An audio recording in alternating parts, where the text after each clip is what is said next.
Well, I wanted to tell you something. Well, I did tell you. I texted you something that I saw in the supermarket, which I thought it was wrong. I didn't think it was funny. I thought it was wrong. Oh, this, yes. Aha. You're not right. What do you mean I'm not right? You're not right. I saw this disturbing thing, and I'm not right. Explain, and I will explain. Well, do you want me to be very specific? I was shopping for a pair of those really thick socks that you wear when you wear hiking boots. Exciting stuff. You went shopping for socks. Riveting stuff. And in order to get to the section of the supermarket which sells socks for all ages, I happened to pass by where they sell clothes for younger people. And on the end of the aisle, what? This reminds me of that Father Ted episode where they get lost in the lingerie section. It's Ireland's biggest lingerie section, as I understand. So you were hunting for lingerie? And I was hunting for male lingerie, and I just happened to look to my side, and I saw a SpongeBob branded pair of underwear for kids, with written across the rear of it, "Don't touch my booty." I mean, that's just... And I just thought, how ridiculously sinister. Well, it's warding off. It's saying, "Don't touch my booty." It would have been worse if it said, "Touch my booty." Don't touch my booty, because herein lies treasure. This is wrong. Now, the way you told me this originally was that you were in the supermarket and you saw these, and it really implied that what were you doing in the kids' underwear section? Sounded even more sinister. Oh, for goodness sake. That's how I heard it. That's how I pictured it the first time. But this goes back to the girl that came into the shop. No. Sticking with the underwear. Even though it's aimed at children, so you think children are innocent, they won't get the reference. The person who invented those pants was an adult. So what was going through their head when they did it? And you have to question that. Kind of like the definition of being a paedophile means you have to be an adult as well. Yeah, you don't find many paedophile children. It's strange. Strange that. It's the adult crime. Sooner or later, there's going to be a reverse. You'll find 2-year-olds looking at horrible pictures of adults. What would you call that? Age of filing. Britain. No, isn't that a thing? Isn't age filing a thing when you're racist against people's age or whatever? Ageist. Ageist. It's like that. I still don't like that audiophile is the word used for people picky about whether they listen to Japanese or dubbed anime. It sounds a bit sort of kinky, doesn't it? Do you know, I'm actually kind of glad that I'm sitting here with a glass of vodka, because I kind of really need it for this sort of conversation. The hairy vodka. It's hairy vodka. It is hairy. This is going to be the podcast of Father Ted quotes. It's green. Well, the vodka's not green. The bottle is. It's green and hairy. It's Polish vodka. Ugh. It's nice. And hairy. I'm getting spammed on MSN. When I told people who I was chatting to 5 minutes ago, I'm about to record a podcast, please don't bother me for the next hour and a half. Do they listen to the podcast, I mean? Not to you in general. The one obviously they don't listen to you. The one who just interrupted was the one we almost killed, so I should probably be nice to him. If you want to hear the full story, you'll need to listen to the last one. That's a good point. I'm watching my cat boot scoot across the floor right now. You did that last time as well. Yeah. Or the time before that. She has a habit of doing it. She must have something wrong with her. No, it's not like there's anything wrong with us at all. Talking about paedophilia and SpongeBob SquarePants underwear. The person who made those pants should be shot. Gaming podcast. Gaming podcast.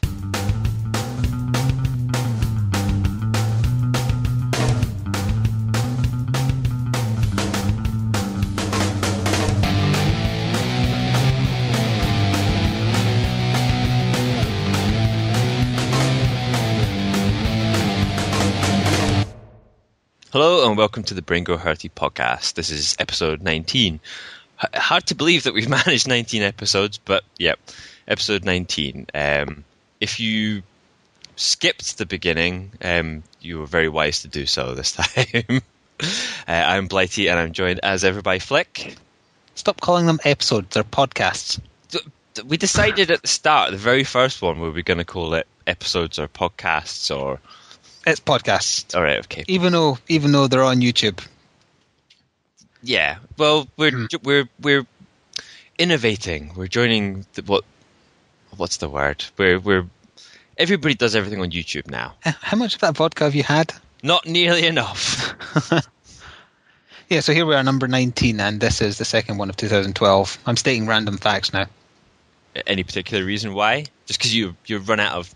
I couldn't think of anything to branch into yet, so I wanted some random filler. Okay, fair enough. So, usually we kick things off with what we've been playing. I imagine that as these weeks go on, this is probably going to get kind of repetitive. For the foreseeable future, yes, until March, I would say this is going to be pretty much a recurring theme. That all we've really been doing is getting addicted to an MMO. I told myself. So did I. And it actually happened. Like, I mean, I played Warcraft for quite a long time. I know that you never really got into it, but I definitely played it for more than healthy, let's say. I played Final Fantasy for about 7 years. Yeah. But which was not healthy. I basically came to the conclusion that, girlfriend and work balance and all that sort of stuff, I didn't have time to play an MMO the way that I used to. And clearly I'm just completely contradicting it by playing The Old Republic non-stop. Every evening. Last night we played for like 7-8 hours without really any real breaks. I don't think it was 7 or 8 hours. I mean... It was. It was. 5 or 6 hours, I would say, is more accurate. Maybe. But still, that's an awful long time. Yeah, not that that's a huge difference.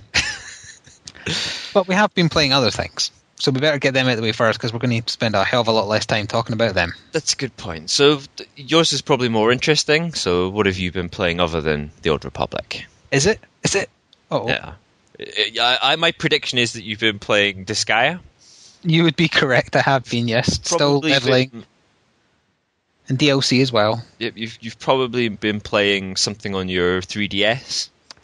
No, I haven't touched it for the past 2 weeks. Is that about it? Is there anything else?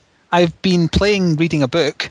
That's not playing a game. It's based on a game. Unless it's one of those ones, those choose your own adventure ones, where like you get onto that page and it says like if you pick this option, go to page 6, or this option, go to page 91. I used to love those. It's not like that, sadly, but it is based on a game, so it counts. I used to really like those when I was young. I'm playing a game book. It's called Asunder, and it's the Dragon Age book that I think I mentioned in the Christmas podcast that I was probably getting it to review. It's by the lead writer of the first game, so it's not really surprising that it's actually very good so far. I'm about halfway through, and I'm enjoying it a lot more than that Elder Scrolls book. Would you not rather that there was just another Dragon Age game rather than reading? I mean, nobody reads anymore, surely. I would prefer that they didn't make a game like Dragon Age 2, although I didn't hate it, certainly not as much as other folk did, but it had problems and laziness. So you want a game that doesn't suck? Yeah, but all the sucky elements were gameplay related, not story really, other than if you took a step back, you'd realise every decision you made was ultimately pointless, because each act always ended the same way regardless. But books don't have that. They don't have you interacting, so it can tell a good, decent fantasy story without any influence. That's what I'm saying. The choose your own adventure ones, you do have an influence, because you pick what you're going to do. Turn to page 98. Oh, Bowser Turn to page 98 and you get an arrow to the knee. You know why I went with Mario there? Because I did have a set of Mario-themed adventure books when I was younger. Cool. You had to count up how many coins you got, and Bowser rapes the princess. Go back to the start. There was one I had that you had to have a dice, but a dice didn't come with the book. Was it written by a dice manufacturer? Like, I get that, like, for the longest while, like, every household must have had, like, dice floating about and stuff. But these days, if you sold a book that required a dice, people would be like, where's the dice? What's going on? Where's the beef? They'd be like, oh, the dice is getting added later as DLC. Oh. I'm stealing your joke. I'm in your base, hacks in your hands. So as I was saying about this book, I've not finished talking about it yet, because I am genuinely impressed that the guy clearly knows his stuff, because, I mean, it's no surprise since he's writing the whole lore about both the games.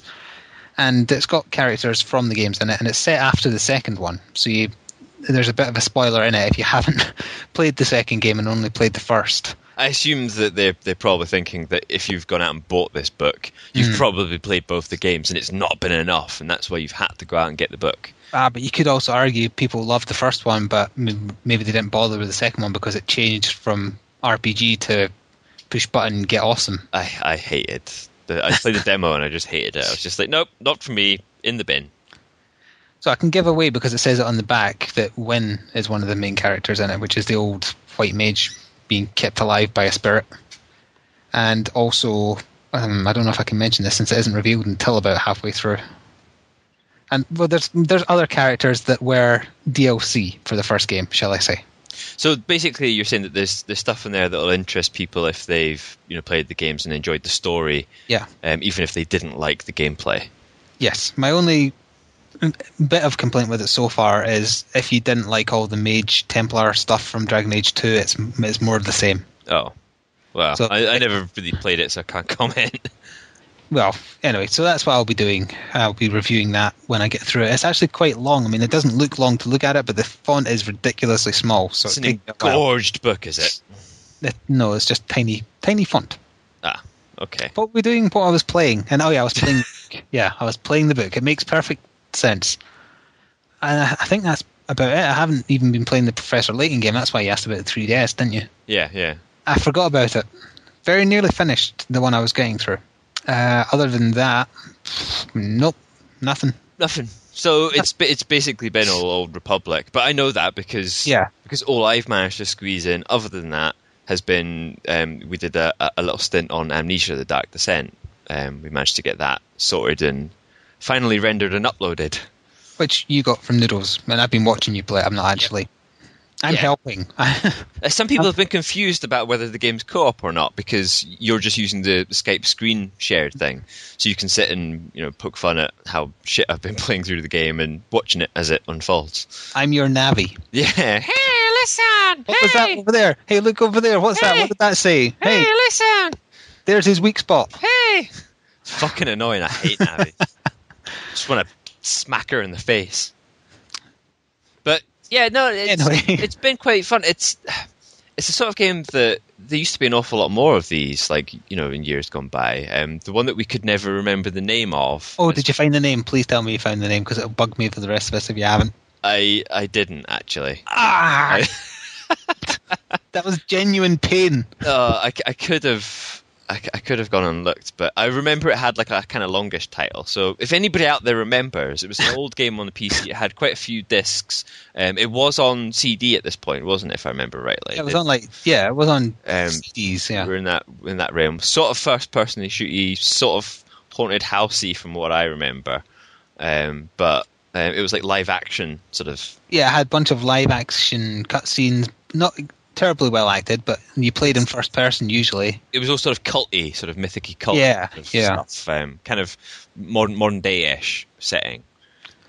I wish I could remember even just a word from the title, because then I could search for it. And I imagine one of the words might be the. Google the. So yeah, we've been playing through Amnesia. It's been quite good. Things have been made easier from my part for uploading things because I got a nice connection upgrade recently.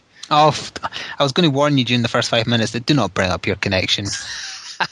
I've been rubbing it in Flick's face all the... No, you've been attempting to and continuing to do it because I guess I haven't been giving you a good enough reaction to it. Well, it's good. It's helpful. It still doesn't stop the fact that it takes me forever to fucking render everything, but there you go.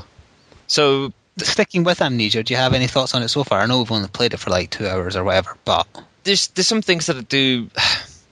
the graphics are a little bit dated, and I'm not the biggest graphics whore. I'm not like you. That would be me. Jizzing all over a couple of pixels, but... No, a couple of dozen pixels, I think you'll find. They have to be polygons. But,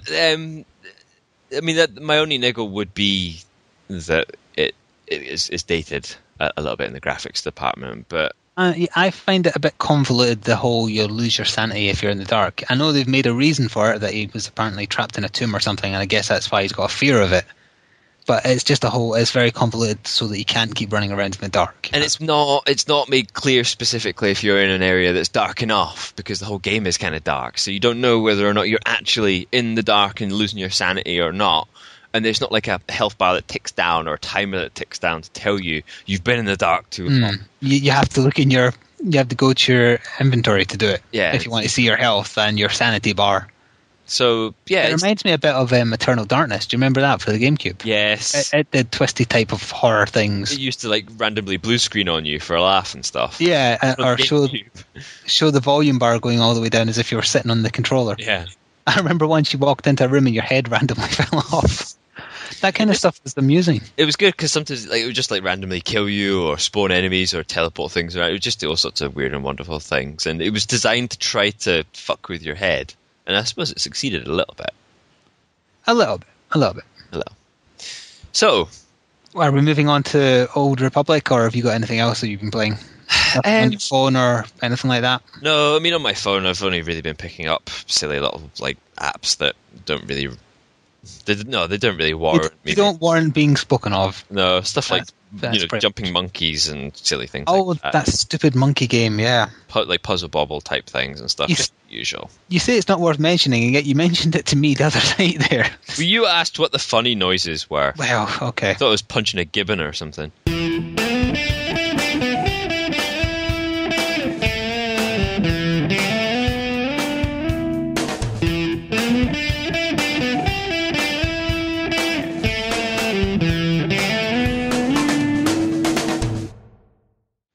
Okay, well, let's move on to Old Republic, because we've been batting around it too much already. Trying to avoid it for a little bit, but... So... Where would you like to start talking about it that we never covered the last time?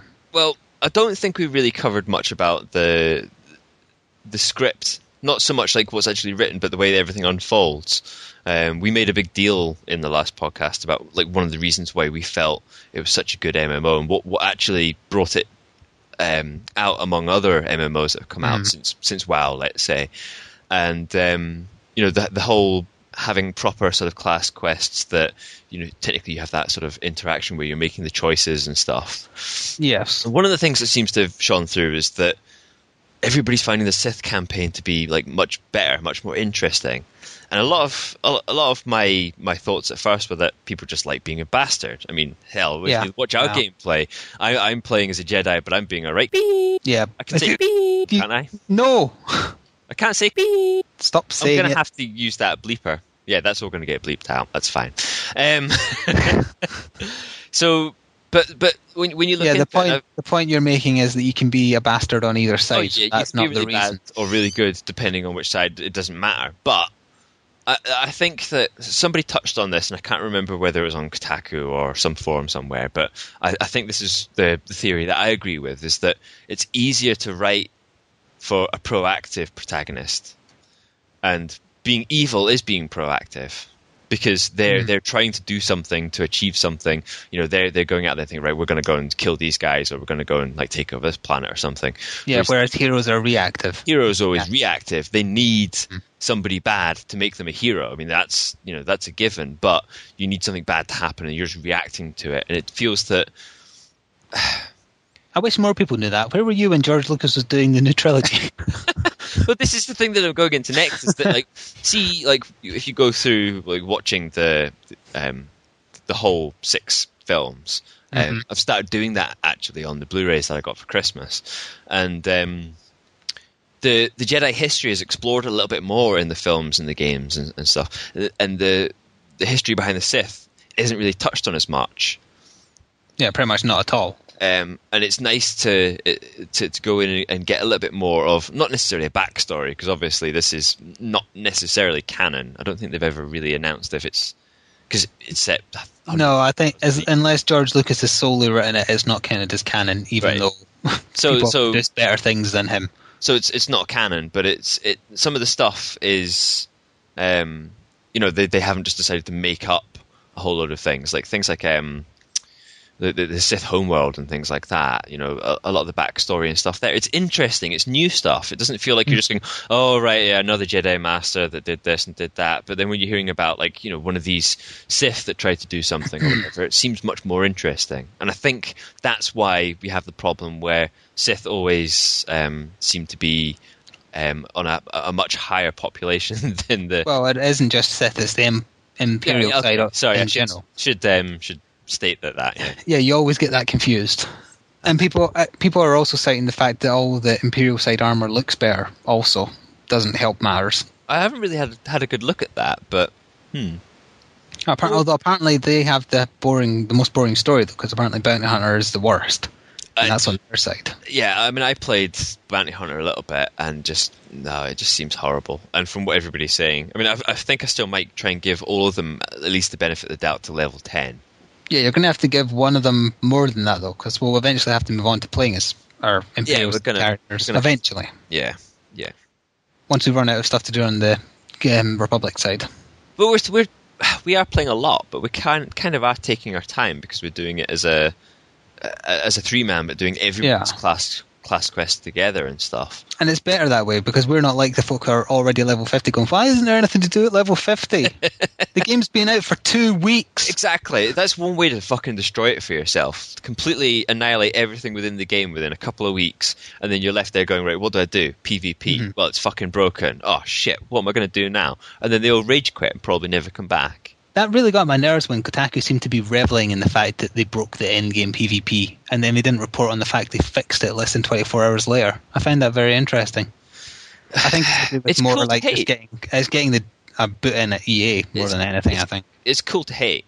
Especially if you happen to be in the WoW camp still. Well, not that I'm saying anyone on Kotaku is, but I'm heavily implying it. I can understand that, because like there's always going to be comparisons to that, because it did set a very high benchmark. I said to you last night when we were playing that that's not my favourite MMO. My favourite MMO is still Final Fantasy XI, which had nowhere near as many subscribers as WoW's had. Nowhere near. Do we have source on that? Because there's a lot of Asian people. Oh yes, I've seen this before. I don't have it to hand, but there definitely was. It was like something like 20% of the numbers. It's a lot more people playing WoW. 20% of everyone playing MMOs was on WoW. Is that what you mean, or 20%? No. There's 20% of the portion of people playing WoW. So let's say there's 5 million people playing WoW. Only 20% of that figure were playing Final Fantasy XI. Right. Oh, we never stated last time, but we have done on the videos we've been doing. But we're on the Flames of the Crucible EU server. We are. Just throwing it out there, because we didn't mention it at all last time. We really should have. I was supposed to go back in and edit it in. And do you know what? Yes, you were. There was the effort to getting the right headset out so the audio quality was correct and stuff. And I just thought, do you know what? Fuck it. I don't care.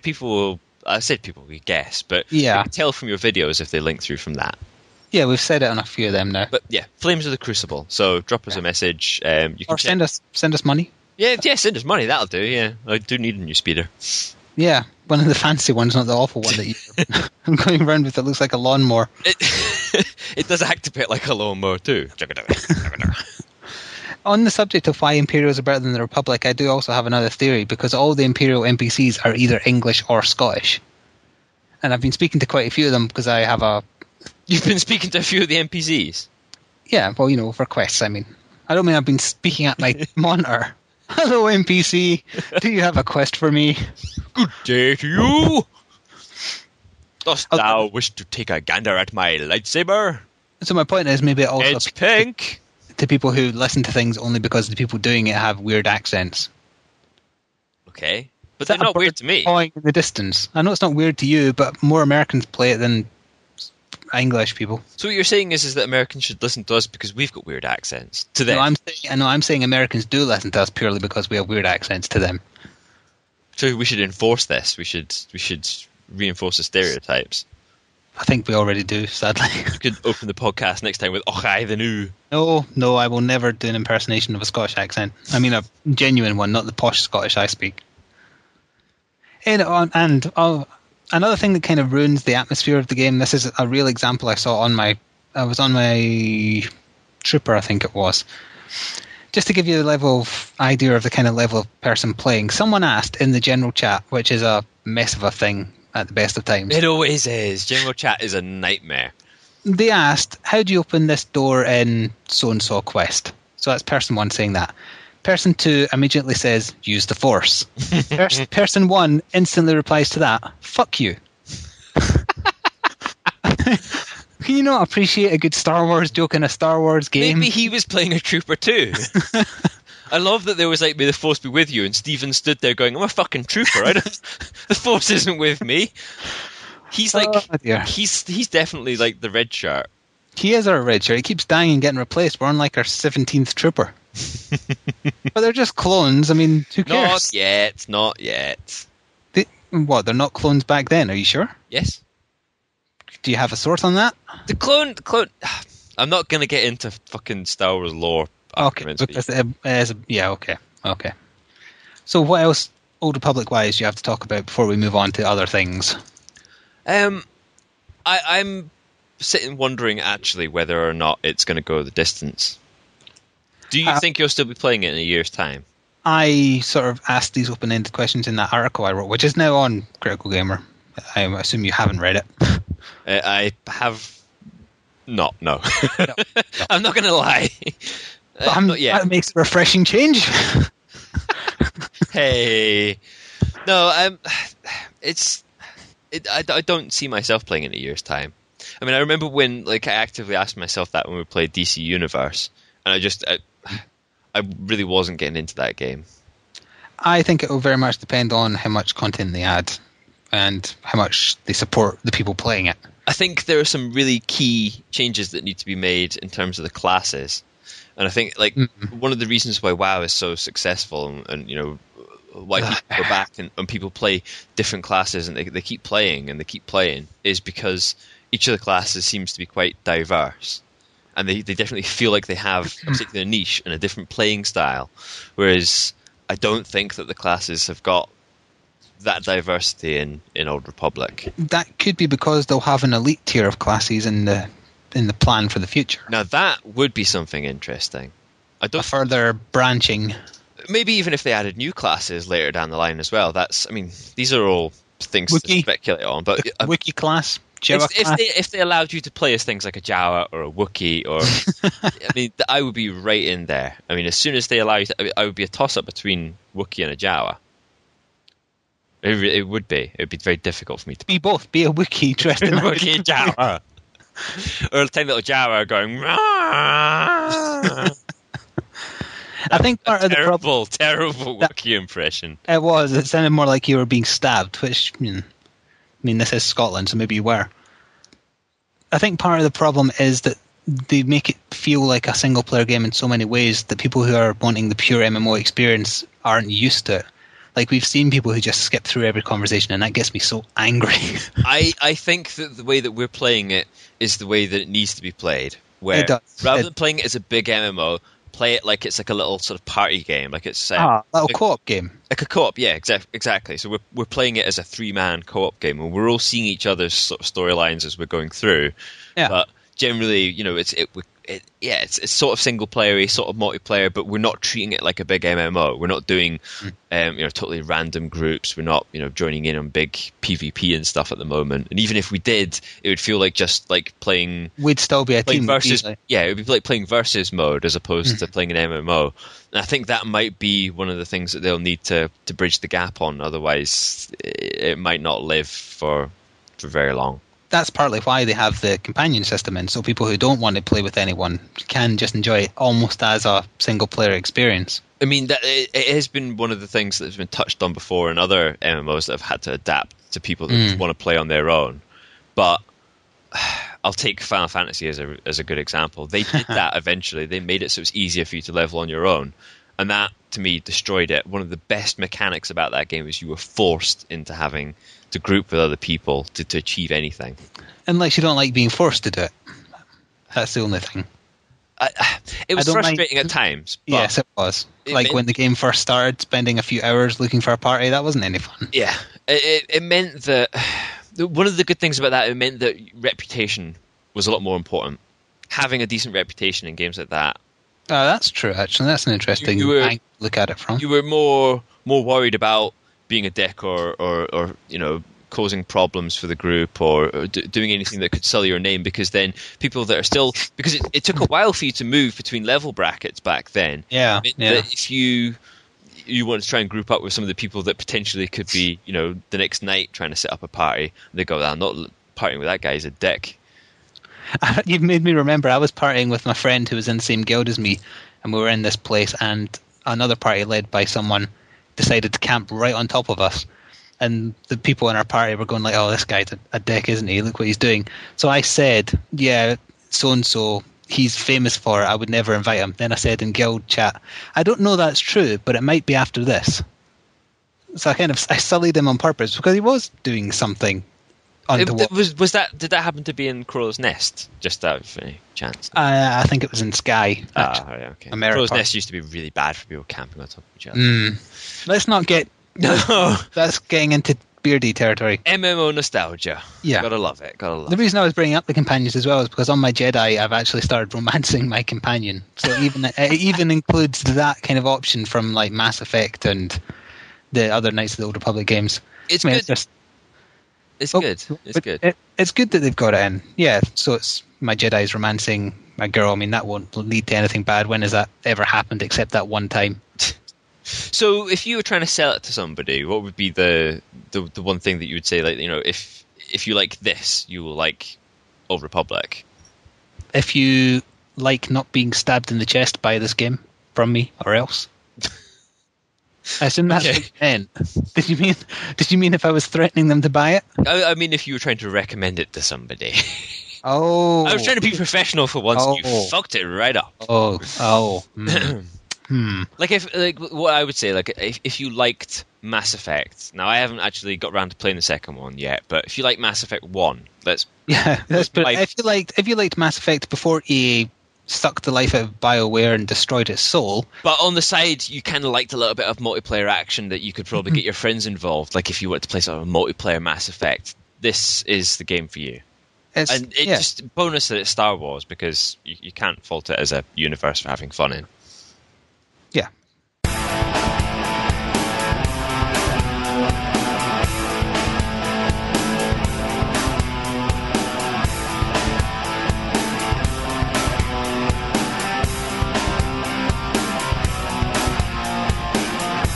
No, let's move on from Old Republic, because this is not an Old Republic podcast. There's plenty of those available, apparently. So, completely on another tangent then, the Duke Nukem demo that I was supposed to play through. Yeah. We kind of hit a little bit of a wall there, because the intent was that I was going to do a video playthrough so people could see. It wasn't just one wall. We hit one wall and then straight through into another wall. We turned again and there was another wall. Yeah, it was a bit sloppy. The intent was that I would do a recorded playthrough, so I was going to go and get the PC demo, which I couldn't get because apparently it was on Steam and they now no longer host it. So I thought, surely File Planet will have it. Nope, wasn't on there. The files were supposed to be there, but it was an April Fool's thing that was left over. I think it's files for like a mod for actually the full game. So that's what it was. Yeah. So then I thought, right, okay, bite the bullet. I'll just play the Xbox One and I can, regale you with my tales of Duke Nukem, and it's not up on there, which it is quite interesting that they're not holding the demo on Xbox Live anymore, because they've got much older demos still on there, still in the marketplace. So you know what the subtext of that was? The game was pish. I was right. That's what that was. Maybe it wasn't that the game was pish, but the demo told people that the game was pish, and they didn't want people to accidentally find that out before buying it. Yeah, they want folk to buy it. That's the cynic in me coming out. The best way to make someone buy Duke Nukem is make sure they have absolutely no previous experience with it prior to buying it. Nothing with previous experience of this version of it. Of this version, yeah. Because if you have it in your head from like the older ones and stuff, you're like, well, actually, that's all right. I mean, I never actually played Duke Nukem 3D, really. I played a little bit of it, but not... Yeah, me too, a little bit, not too much. I mean, I go back to the old platformy games, the old jumpy ones. You mean the original kind of thing? Yeah. So yeah, that's kind of hit that on the head, but I'm not changing my mind, because I think that's proof that it deserved to be the worst game of last year, considering now people are trying to cover it up as much as possible.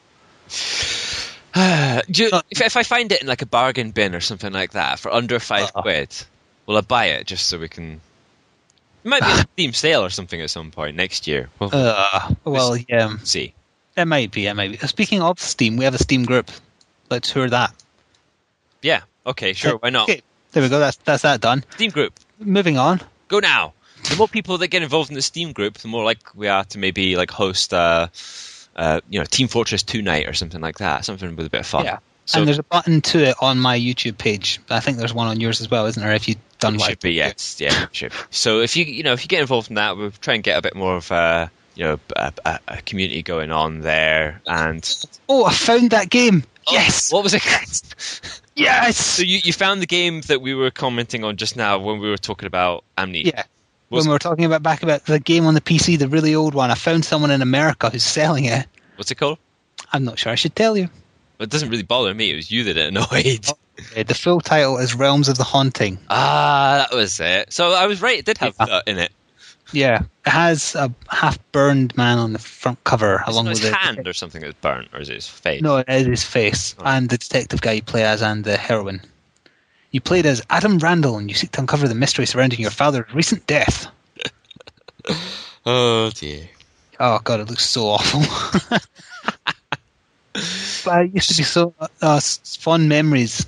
But yeah, that's on keep them as memories. Don't go and try to play them. So the people who made Nukem Forever had made that kind of a. But yeah, what were you talking about before I got excited there when I found it? You see, we were going to jump on to a new topic. So how about this? You were talking a couple of podcasts ago, I believe, about the Guinness World Records book that you got for Christmas. I had it out in case we needed some filler. Right. Well, when we were talking about it, I suggested why didn't you get the gamer one, because it's that comes out now as well, so that would make much more sense than the normal Guinness book. You did not suggest that. I said it's a shame my sister didn't get me it because it isn't sold before Christmas. Okay, let's not be pedantic about it. But having actually seen some of the stuff within the gamer version of it. Yeah, you saw this on Kotaku. They did a little preview of some of the amazing awards in the gamer. Fucking awful, honest to God. Did you write down any? Well, let's have a look. First, HD stealth game remakes. What? Because that is an achievement worthy of an award. What? Gaming records should be like fastest completion of like Super Mario Land or most headshots in a match of Counter-Strike or something. Not fucking first HD stealth game remakes or first use of computer controlled help features. Yeah. It was basically just one big various advertisement for different games or companies rather than gamers achieving things within games. It is. It's definitely a big advertising whoring event. Most formats for a handheld open world title, they're not even really broad. They're so specific that there can only be one winner for it. What's this? Most games created starring an Italian plumber. Winner Nintendo. Wow. Largest range of bombs in a stealth video game for Assassin's Creed Revelations. Was that seriously one of them? That's seriously one of them in there. I mean, that is terrible. That's just a lack of do research. How many stealth games use bombs? And I don't mean the ones where you have to plant a charge somewhere secretly or whatever. First downloadable stealth-based game based on a TV show. Which was that? Doctor Who, the adventure games. What? I mean... First game to star someone called Ezio. Winner Assassin's Creed. Most real-life mountain ranges in a video game for SSX, which isn't actually out yet. Oh, goodness sake. And it's hard to take that book seriously. That's one of the things that... Longest wait for the HD remix of a shooter. They could have at least done some tongue-in-cheek ones like longest time spent at 10 years old, and that would be Ash from Pokemon, which, I mean, he's been 10 for the past 14 years. There's something not quite right there. I mean, stuff like most users simultaneously online in an MMO. That's fine. That makes sense. Yeah, that's fair enough. Was that why they got that? But longest time playing a video game while traveling in a crate? Is that really necessary? I don't think so. Ugh. You know what we're talking about? Unless you have any other random horrible facts. from that horrible, horrible book. Right. Okay. No, no, that was a question.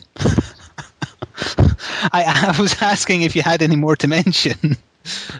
From this, no. No, good, thank God. I had a little look there just as I was trying to decide. Right, I thought, no, I don't have any more. But this is sort of related to absolutely pointless bullshit. And something we were talking about earlier with Mass Effect. There's going to be a Mass Effect 3 demo for some reason. Why not? There was a Mass Effect 2 demo. Was there? Yep. I don't remember this. I tested it before I even played Mass Effect 1. What do you mean tested it? I mean, it's a role-playing game. You don't need demos of that kind of thing. So I just tested it. I don't have to explain myself to you. I tested it. If it was a new IP... bored. I was interested. I'd heard about Mass Effect and stuff, and I wanted to have a little look-see. A new IP, the first game in a new series of a trilogy, whatever, then yeah, fine. That'll get people interested. But you know what to expect. The only reason they're doing this is so people can piss around with the amazing Kinect integration. So you can say reload or whatever. For the people who've bought Kinect and haven't used it since buying a Kinect. Is it that difficult to press the X button? I mean, really? No, it's not. It will always be easier to have a controller. And the sooner Microsoft, Nintendo, and Sony realize that, the better. Plus, like, I can see a whole manner of problems involved in voice technology for things like this. You see them in the adverts going, Xbox Play. But what if you've got... Okay, let's say you've got a speech impediment. There's problems with that, right? But what if you're saying things like innocuously to somebody in the room and it happens to fuck up something on the telly? Somebody's playing a game and you happen to say something. In fact, there you go. You don't even need another controller to fuck somebody over. All you need to do is sit there and shout things at the telly. Your girlfriend doesn't like that you're sitting playing Mass Effect too much. She's sitting there shouting, reload, reload, reload, reload. And you're like, fuck, I want to shoot this guy, not reload the gun. That would actually be such a fantastic way to troll people. I certainly hope it happens, and that it ends in the most amusing domestic abuse case in history. It's like that video of the kid that's like his brother's like nudging him while he's sitting playing on the iPad or something, and eventually like he gets so annoyed that he turns around, like he's punching him each time, he turns around and like hits him, and he gets so wound up one time that he swings the iPad round right in his face. I haven't seen it, but I'll be quite... No, I'm not going to Google it right now. I don't Not right now, but yeah, it was to the public in general. Go and have a look. It's quite entertaining. Yeah, it's a child being wounded. I mean, who wouldn't find that funny? Same with all those videos of people playing Kinect getting knocked out. Oh, but those are brilliant. I mean, like, see when the Wii first came out, there were some fantastic stories about what people had managed to do.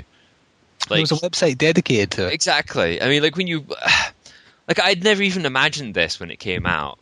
And then you suddenly hear about people that had, like, these really freak accidents where the controller had gone out of their hand and it, like, hit, like, a ceiling fan, bounced off of that, and then, like, hit somebody in the eye and, like, they'd had, like, some sort of horrible, horrible injury.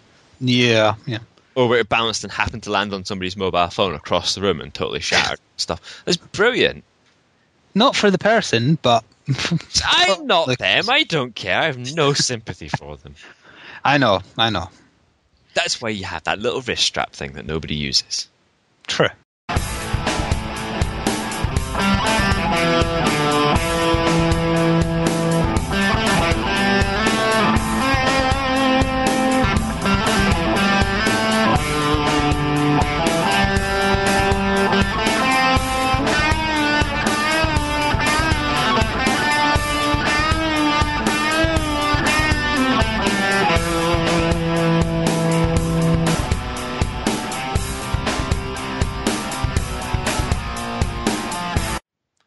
It seems like an opportune moment to just randomly put in that I read quite an amusing put down on we'll call it a discussion.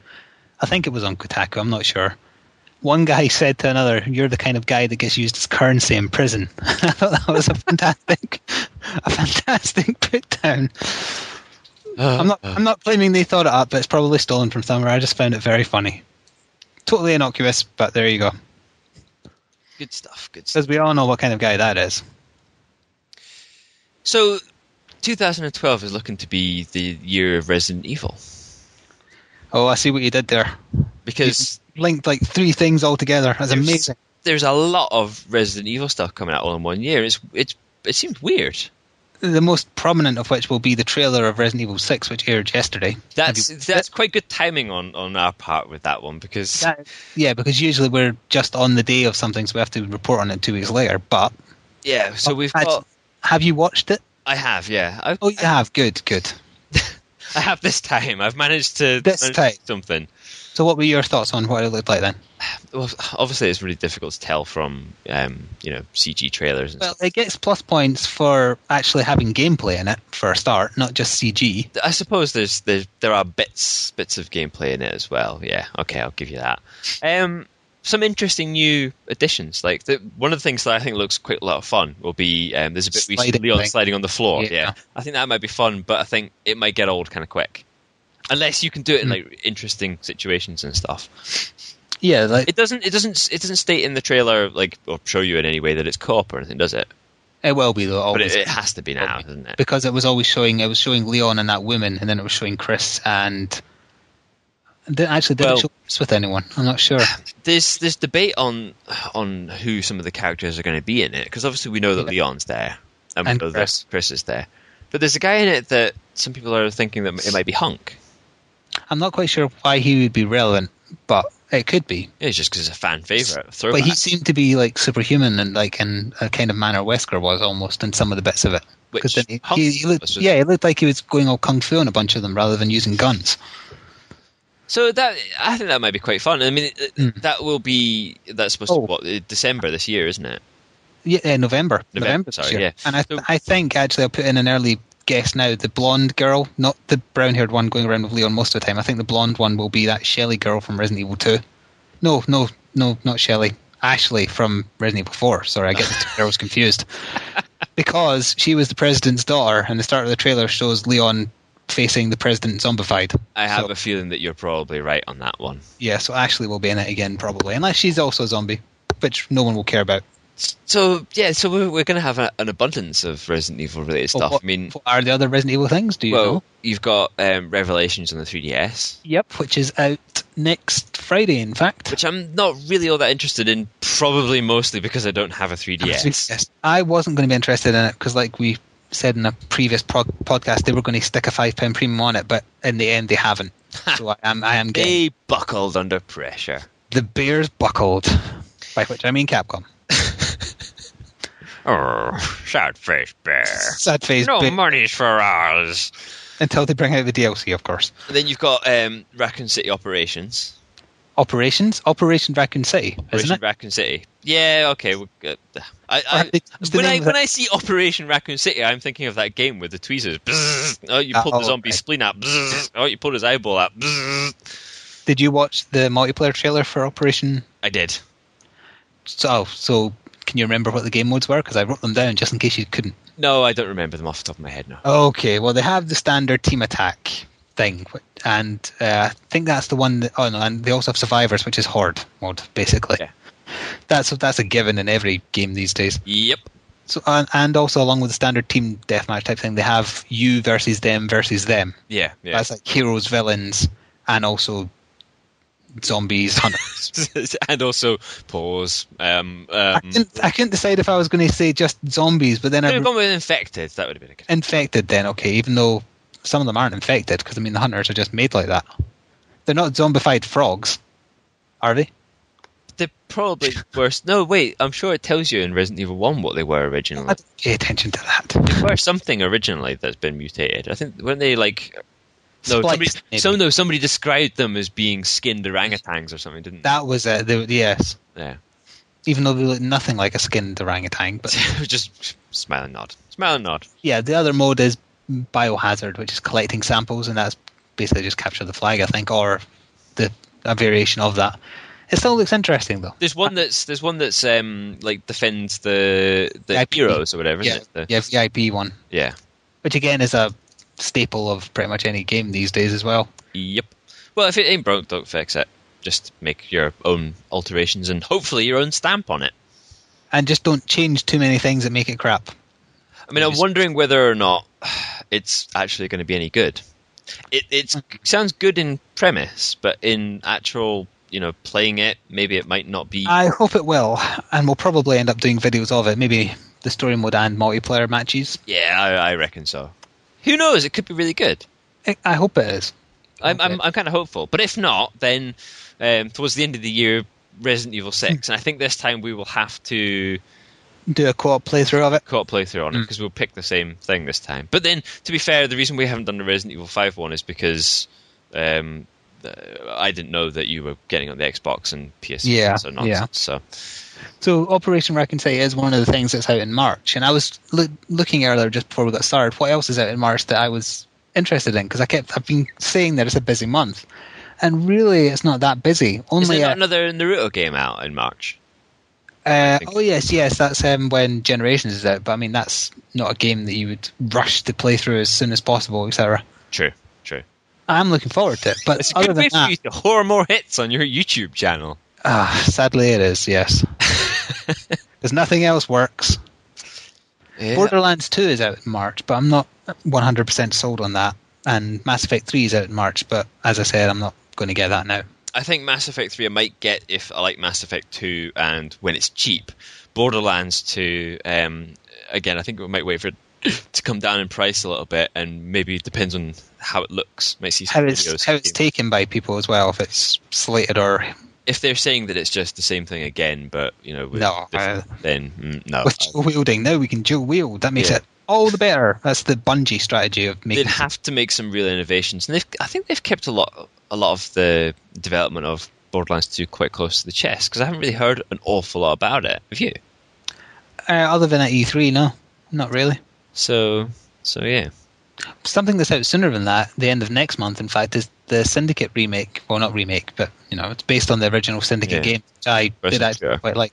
I watched the multiplayer trailer for it, and didn't really do anything for me. No. It looks like they're ripping off Deus Ex quite a lot for a start, and it's nothing like how they used to play either. They were top down before. Yes, they were. It was like a sort of squad-based sort of strategy sort of game thing before. Which I liked. I liked all the strategy, even though it was quite hard. I remember it being difficult, unless I was just bad at it. So while we're on the subject of anticipating things coming out, I think it's probably a good time to drop in an email that we received. I still thought you were going to say you needed the toilet there. When we're not recording, that's the sort of thing I do tell him over the... I just so thought that was the direction you were going in again. Not tonight, not yet anyway. Okay. So we've received one email. I say this week isn't actually accurate, it's this fortnight, but it's easier to say this week in your head. So we've received one email since the last podcast from Terrell Edmonds, which has been confirmed that it is a dude, so I was right. Word up. He wrote in to say, we both touched on the whole Nintendo is going to die within a year, and Xbox and PlayStation will be equal. Well, what kind of console do you think is coming next? For example, graphics-wise, how far do you think the PS4, and he puts a question mark because obviously we don't know what it's going to be called. Yeah. And the Xbox 720 question mark. I think it's very likely that the next Xbox console will be 720. As far as names go, I mean, they're being a bit unimaginative, but so are PlayStation. Yeah, if they bring up and it's called PS4, then the imagination's just gone there. But saying, will the move and Kinect technology be forwarded? Will they be integrated directly into them? Also, will you bother buying the Wii U or whatever it's called? I certainly won't be. No, we can cover that one right away. No, I will not be buying a Wii U. And if not, which next-gen gaming console will you go with if you pick any at all? Well, the last part of that I'll answer first. There's a very, very, very good chance that we'll buy both the new Sony and Xbox consoles. Yes, there's a very good chance that I will buy both. Not at launch necessarily. Especially if they have marked up prices. Unless something incredibly radical happens, I probably won't be getting the Wii U. I can probably state that one as a... What kind of radical thing would have to happen for you to want to buy one? Like Sony and Microsoft go out of business, that kind of thing? If the graphics were shown off to be like on par with the next gen consoles for Sony and Microsoft, if they did that, which I know that they're not going to do, because it's not like it's in development. It's been developed. You know what I mean? It's not like we're years away from it coming out. And the graphics aren't going to be completely up to scratch. They're going to be left behind once again. And the irony behind that is that this console is supposed to be their counter to people complaining that the Wii wasn't for hardcore gamers. Yeah, Nintendo has no idea what a hardcore gamer is. Nope. Really. And on the subject of the Kinect and Move, I would assume they'll still be used in the next generation, but they won't come integrated into it because that way they would lose a sale. And so he also touched on that. Do you think that they'll have been developed any further? Do you think? I mean, I haven't actually had any. I haven't actually had any experience with either of the two because to be honest, I don't really feel like I need that. Yeah, I don't need it either, and it didn't really do anything for me. No, same here. For playing the games and stuff, it just made things a bit awkward in some cases. I have briefly tried Kinect. It just makes you feel like a tit. So there's absolutely no reason to play it, and it just gets you tired. You certainly wouldn't play a proper game with it. You would never need to get rid of a controller. I never understood Microsoft's obsession with getting rid of the controller like it was a bad thing. A controller is a good thing. Exactly. I like that they all went with the direction of like, how do we get rid of the wires and stuff? I mean, mine is fucked at the moment. I have all my controllers. It's not the controllers themselves, it's the battery packs, okay? But I have to have them hardwired in regardless of what I'm doing now. Yeah, wireless is fine. Don't have wireless, that was a good idea. Mm-hmm. Wireless, good. Wireless, good. Kinect, shit. Move is basically just the Wii, but with slightly better graphics. So in terms of those two compared to each other, the Move is better. Now, when they can develop things like... I'm sure I talked about this before, where the people behind the Gadget Show developed like a sort of virtual reality Battlefield 3. Yeah, you mentioned that, yeah. When they can develop something like that can be mass-marketed, that would be good. Well, even with the pain feedback, so when you get shot in the game, you feel it? Well, I mean, obviously in that you got shot by paintball guns and stuff. Yeah. Very difficult to mimic some of these things. But well, if you're playing a fantasy game in an arrow hit... No, never mind. I used to like virtual reality. Then I took an arrow to the knee. You see, you can use that joke with everything.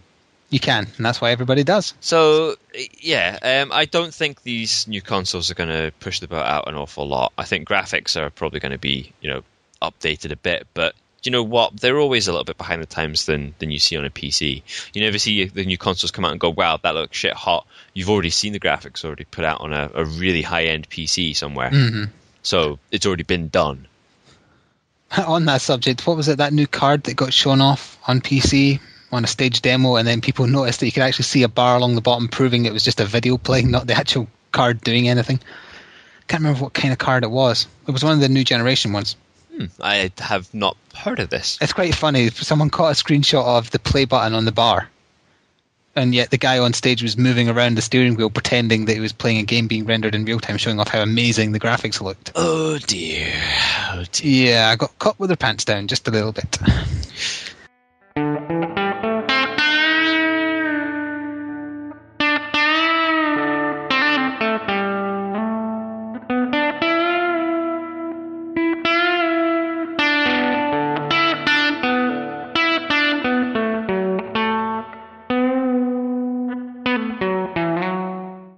Might be surprised that we haven't brought up the whole SOPA thing yet. Oh, it is exactly what was on my list. In your base, hacks in your mans. The SOPA and PIPA, the Protect IP. Right, okay, and PIPA as well. Yeah, so it. Yeah. Movie industry bad. Yeah, it's. I mean, even like, I don't know if you saw the announcement that Mega Uploads, the big... Yes, it got closed down yesterday. Now, that isn't actually as part of this bill, but no. That's the sort of thing that will be more frequent if it goes through.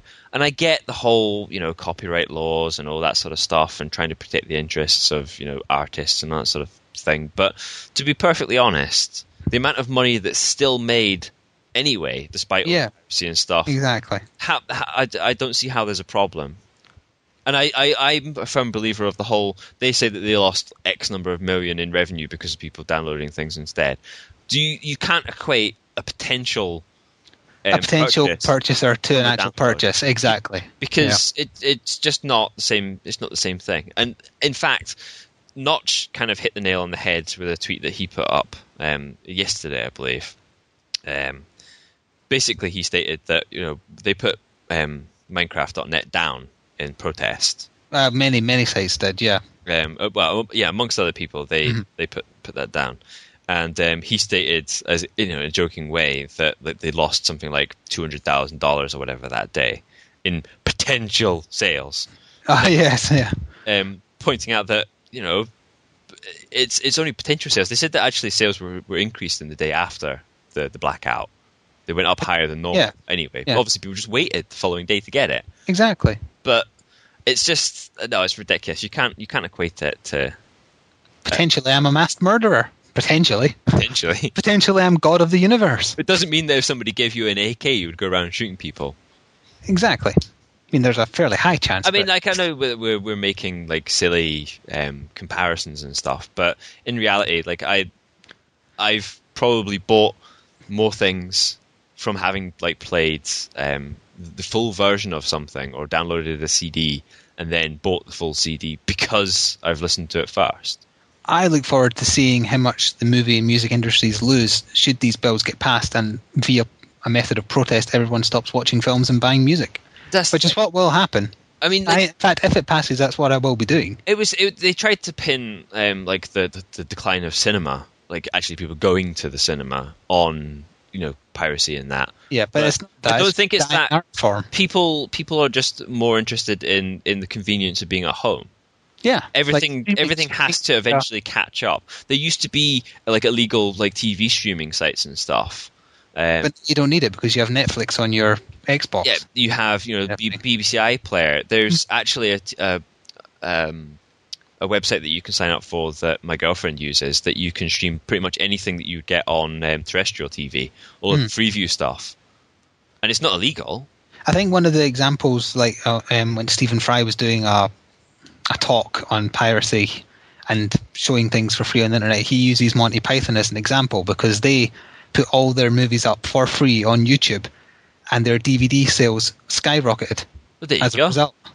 There you go. Because they gave people a taste and they thought, that is good enough, I want it in my collection. And they went out and got it. There should still be, like, don't get me wrong, I'm not saying like they completely remove copyright or anything. There should still be an element of copyright involved. People should still get paid for their work. If you produce a piece of music, it should still be that if somebody wants the hard copy of buying something that's been produced, that they should be able to get paid for that.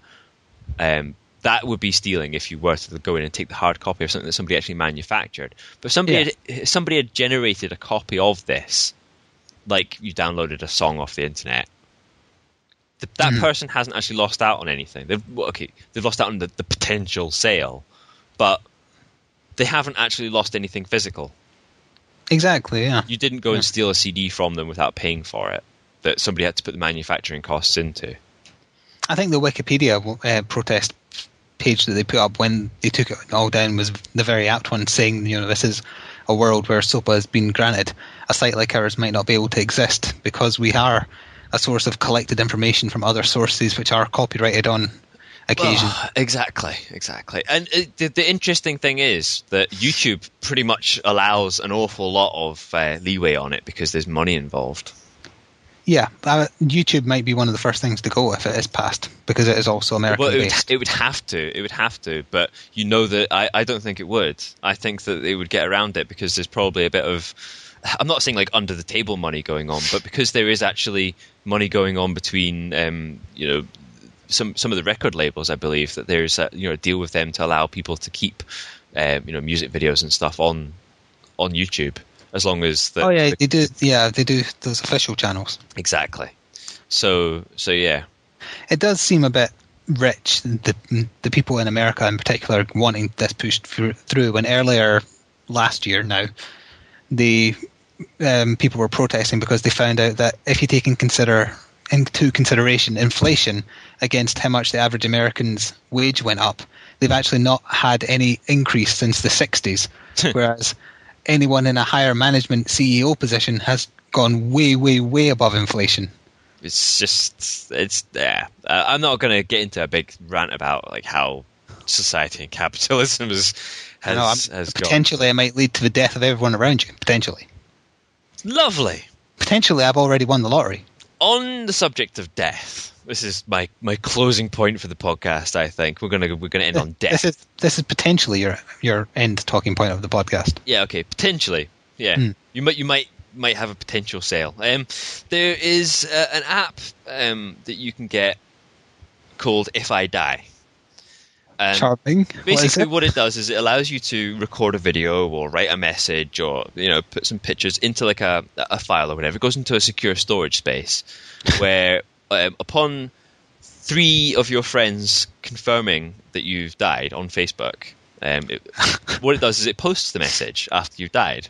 Right. So you could leave like a closing sort of, you could leave something like or your dirty secrets or something like that, or a closing message or whatever, that once you've died, the system sends out messages to these people to confirm that that's actually the case.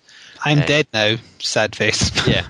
And then it posts up a message or a video or whatever. And I'm thinking that interesting, but very macabre. You know what mine would be? Samuel killed me. Don't know why.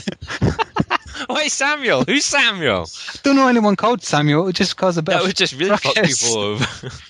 But it's like the best joke that I saw applied to this particular piece of news was, how do you know how many likes you've got? But does this cost money or is it free? I don't know. I haven't looked into it. It's not something I plan to actually implement. I might do the Samuel thing just for the lols if it's free. If it's free. My apologies to anyone called Samuel that happens to know me in the future. Oh dear. Oh dear. Oh dear. That it? That's all I've got. That's it. That's everything. Then it's time to hoor everything. Hooring time. That's code for now is probably the best time to switch off. If you're not interested in finding out on what our other exploits are, don't sit here and listen to me saying that you can see my YouTube channel at Blighty Warrior. You can see his YouTube channel at FlickFFXI. You can catch us on Google+. All you need to do is search for Brain Go Hurty. It doesn't get used that much anymore. I keep forgetting about that. You can find our Steam group, Brain Go Hurty again. It's quite easy for you to go and find that out. I'm not sure if there's anything else to plug other than the email address, braingohurty@gmail.com. There's a theme running through it all. I wonder what it might be. Yeah.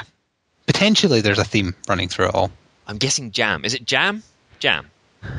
It's probably jam. It's probably jam. Right, now, let's go potentially be Jedi. Vroom, vroom, vroom. That's a really bad joke to sort of end on, like making lightsaber noises. That wasn't a joke, it was a noise. Alright, okay. Where did I get 6 emails from? Bugs. I don't know if you've stopped yet or not. I'm just randomly noticed I have 6 emails. Good for you. Unlike our... How many of them are asking you to enlarge your penis?